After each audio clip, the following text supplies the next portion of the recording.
Hello dear students, welcome to my YouTube channel Pharma Mam. हम देख रहे हैं subject advanced organic chemistry of master of pharmacy first semester. हम लोग unit 3 देख रहे थे, सिंथेटिक रीएजेंट एंड एप्लीकेशन। यहाँ पे आज हम पढ़ेंगे विल्किंसन रीएजेंट के बारे में। स्टूडेंट, ये रीएजेंट आपके एग्जाम के पॉइंट ऑफ व्यू से बहुत ही इंपॉर्टेंट है, इसलिए हम लोग यहाँ पे इसे बहुत अच्छे से पढ़ेंगे। तो आइए लेक्चर को स्टार्ट करते हैं। तो सबसे पहले हम स्टार्ट करेंगे इंट्रोडक्शन से। Wilkinson catalyst is the common name for chloridotris triphenyl phosphine rhodium first. तो विल्किंसन रीएजेंट या विल्किंसन कैटलिस्ट क्या होता है, तो आपको हमेशा याद रखना होगा, इसका नाम है chloridotris triphenyl phosphine rhodium first. ठीक है, ये इसका हो गया आपका कॉमन नेम। सेकेंड पॉइंट है, the compound is widely used as a catalyst for the hydrogenation of alkene. तो ये आपको अल्कीन या फिर आप अल्काइन भी बोल सकते हो, अल्कीन और अल्काइन के हाइड्रोजिनेशन में ये मेनली यूज होता है। ठीक है, यानी कि हाइड्रोजिनेशन मतलब यहाँ पे आपका हाइड्रोजन एटम का एडिशन होगा। ठीक है, तो ये 2 पॉइंट है आपके इंट्रोडक्शन में। अब हम इसका देखेंगे स्ट्रक्चर। तो ये स्ट्रक्चर है आपका विल्किंसन रीएजेंट का। आप यहाँ देख रहे हैं सेंट्रल एटम हमारा रोडियम है और इससे अटैच है हमारे लाइगेंड्स। लाइगेंड्स में यहाँ पे PPH3, यहाँ पे भी आप देख रहे हो PPH3 और यहाँ पे भी PPH3 और यहाँ क्लोरीन है। तो ये जो PPH3 है ये आपका ट्राइफेनाइल फॉस्जीन है। ठीक है, और ये आपका रोडियम हो गया और ये आपका क्लोरीन हो गया। तो बहुत ही सिंपल स्ट्रक्चर है स्टूडेंट इसका याद करने के लिए। लेकिन आपसे मेरा एक रिक्वेस्ट है कि अब आप एक बार डाइसाइक्लोहेक्साइल कार्बोडाइइमाइड का स्ट्रक्चर अपने कॉपी पे ड्रॉ करिए और देखिए कि आप उसका स्ट्रक्चर बना पा रहे हैं कि नहीं। ठीक है, अब हम देखते हैं डिस्क्रिप्शन, यानी विल्किंसन रीएजेंट के बारे में थोड़ा यहाँ पे जानकारी ले लेते हैं। ठीक है, तो फर्स्टली हम देखेंगे यहाँ पे मॉलिक्यूलर फार्मूला। इसका मॉलिक्यूलर फार्मूला है C54H45Cl P3RH।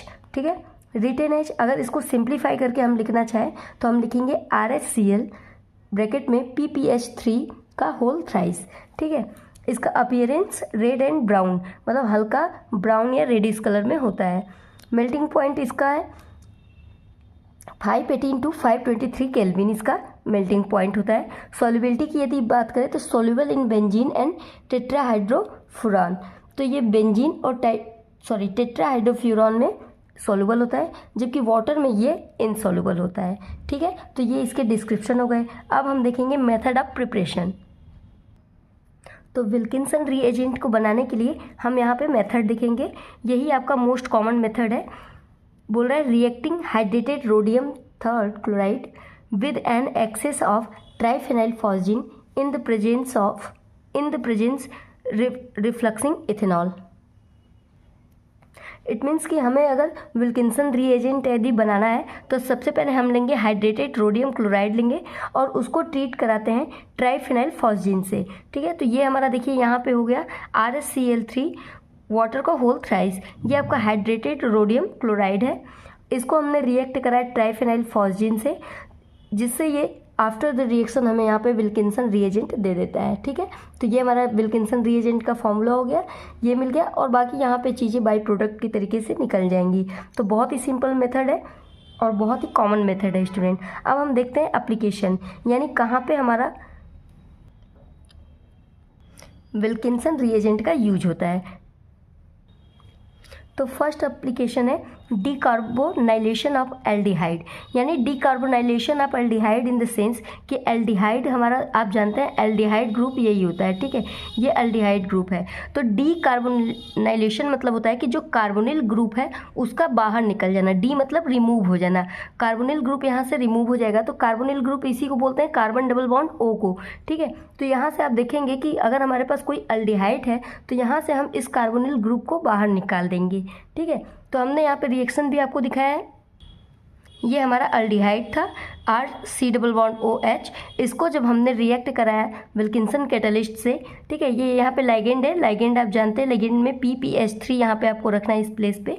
तो जब आप इसका डीकार्बोनाइलेशन कराएंगे CH2Cl2 के प्रेजेंस में, तो यहाँ से ये C≡O वाला जो ग्रुप है ये रिमूव हो जाएगा और बचेगा केवल R एंड H। तो ये देखिए R एंड H यहाँ पे मिल जाएगा हमें एज ए प्रोडक्ट, और हमारा जो रिएजेंट था इसके साथ यहाँ का जो कार्बोनिल कंपाउंड वाले ग्रुप थे यहाँ पे आकर अटैच हो जाएंगे। ठीक है, तो बहुत ही ईजी था डिकार्बोनाइलेशन ऑफ एल्डिहाइड, ये एप्लीकेशन था आपका विल्किंसन कैटालिस्ट का। सेकेंड एप्लीकेशन यदि हम देखें तो सेकेंड एप्लीकेशन में होता क्या है, isolated double bond are rapidly hydrogenated over conjugated dienes. तो यहाँ पे कह रहा है कि आप यहाँ देख रहे हैं, ये देखिए कॉन्जुगेटेड डबल बॉन्ड है, ठीक है, क्योंकि यहाँ से आप ऐसे शिफ्ट करा सकते हो और इसका यहाँ पे आप रख सकते हो, ठीक है, ये कॉन्जुगेशन में है, ठीक है, लेकिन ये आपका आइसोलेटेड डबल बॉन्ड है क्योंकि यहाँ पे आपका गैप हो गया है, ठीक है। तो ये कह रहा है कि आइसोलेटेड जो डबल बॉन्ड होते हैं, यानी इसकी बात करें, जो आइसोलेटेड डबल बॉन्ड होता है उसका ये क्या करा देता है, हाइड्रोजिनेशन यहाँ पे करा देगा, ठीक है, यानी इस डबल बॉन्ड पे आपका एडिशन ऑफ हाइड्रोजन कर देगा। यदि इसका मेन यूज कब होगा, यदि मान लीजिए हमारे पास कोई ऐसा मॉलिक्यूल है जहाँ पे हम आइसोलेटेड डबल बॉन्ड की जगह पे केवल हाइड्रोजन ऐड करना चाह रहे हैं, हम ना चाहें कि यहाँ पे हाइड्रोजन ऐड हो, तब हम यहाँ पे विल्किंसन रीएजेंट का यूज करेंगे, क्योंकि वो कितने भी डबल बॉन्ड हो, यदि वो कॉन्जुगेशन में रहेंगे तो वहाँ पे हाइड्रोजिनेशन ना करा के सिर्फ और सिर्फ आइसोलेटेड डबल बॉन्ड वाले प्लेस पे ही हाइड्रोजिनेशन कराएंगे। तो जब आप यहाँ पे विल्किंसन रीएजेंट के प्रेजेंस में और बेंजीन और H2 के प्रेजेंस में जब आप रिएक्शन कराएंगे इसे, तो जो ये आइसोलेटेड वाले पोर्शन है यहीं पे आपका हाइड्रोजिनेशन होगा और यहाँ से एक बॉन्ड ब्रेक करेगा और 2 हाइड्रोजन इसके प्लेस पे आकर अटैच हो जाएगा, ठीक है। तो यहाँ पे आप देख सकते हैं कि यहाँ का डबल बॉन्ड अब रिमूव हो चुका है और यहाँ पे एक एक एक्स्ट्रा हाइड्रोजन आकर अटैच हो गया है। तो इसी को बोलते हैं हाइड्रोजिनेशन। लास्ट एप्लीकेशन है हमारा hydrogenation of alkyne give cis alkene as a major product. तो यहाँ पे कह रहा है कि अगर हम अल्काइन का हाइड्रोजिनेशन कराएं in the presence of Wilkinson reagent तो ये हमें सिस अल्कीन बनाएगा, ठीक है। अल्काइन है तो एक बॉन्ड यहाँ पे टूटेगा तभी वहाँ पे 2 हाइड्रोजन जाके ऐड होगा, इसी को हम लोग बोलते हैं हाइड्रोजिनेशन। लेकिन यहाँ पे एडिशन कुछ इस तरीके से होगा स्टूडेंट कि जो प्रोडक्ट हमारा बनेगा वो सिस अल्कीन बनेगा, ना कि ट्रांस अल्कीन बनेगा। हम इसे रिएक्शन से समझते हैं। यहाँ पे हमने अपना रिएक्टेंट लिया और इस ब्यूटाइन को हमने रिएक्ट कराया विल्किंसन रिएजेंट से in the presence of benzene and hydrogen. तो होगा क्या कि देखिए यही एक बॉन्ड हमारा ब्रेक करेगा और इसके प्लेस पे 2 हाइड्रोजन आकर अटैच हो जाएंगे, ठीक है। तो ये देखिए हाइड्रोजन हो सकता था कि ऐसे और ऐसे भी आके अटैच हो जाए, लेकिन ये ट्रांसफॉर्म बना लेता। तो यहाँ पे लेकिन किस तरीके से होगा, इस तरीके से ना हो के स्टूडेंट ये कुछ यहीं पे हाइड्रोजन, दोनों हाइड्रोजन सिस फॉर्म में अटैच करा देगा और ये एक बॉन्ड यहाँ से ब्रेक हो जाएगा।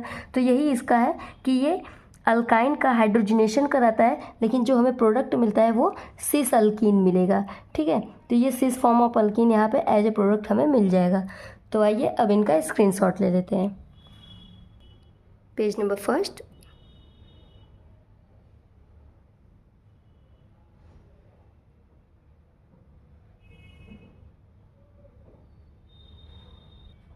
Page number 2।